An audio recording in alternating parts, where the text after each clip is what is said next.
স্বৈরাচারীরা তার পতনের সমস্ত ছিদ্র বন্ধ করে, কিন্তু একটা ছিদ্র বন্ধ করতে পারে না।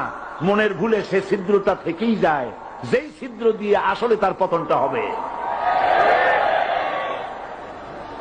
ক্ষমতায় গিয়ে মনে করে চিরকাল ক্ষমতায় থাকবো।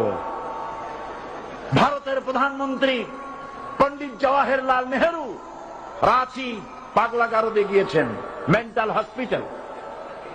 পাগলেরা নেহেরুকে দেখে আশ্চর্য হয়ে গেছে, এত সুন্দর মানুষ, মাথায় কিস্তে টুপি, গায়ে শেরওয়ানি, মুসলমানি ড্রেসই আলাদা।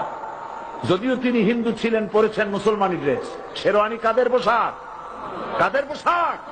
সাথে ছড়ি নিয়ে হাঁটা, স্টাইল করে, সুন্দর পাজামা, সুন্দর টুপি, সুন্দর সাজসজ্জা করে, মুসলমানদের ড্রেস।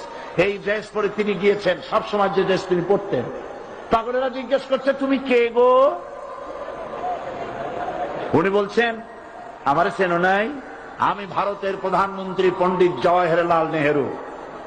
পাগলেরা বলছে, ও সেই কথা। আমরাও যখন এই হসপিটালে আসছিলাম, এই তোমার মতো লম্বা লম্বা কথা আমরাও বলছি। থাকো আমাদের সাথে কিছুদিন, তোমার মাথাও ঠান্ডা হয়ে যাবে। ক্ষমতায় যারা থাকে, ক্ষমতার মোহে চতুর্দিকে অন্ধকার দেখে, মনে করে আমার পতন আর হবে না।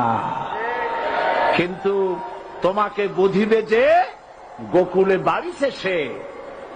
গাড়ির চাকা সব সময় উপরে থাকে না। গাড়ির চাকা সব সময় উপরে থাকলে গাড়ি তো চলবেই না। গাড়ির চাকা ঘোরে বলেই তো গাড়ি চলে।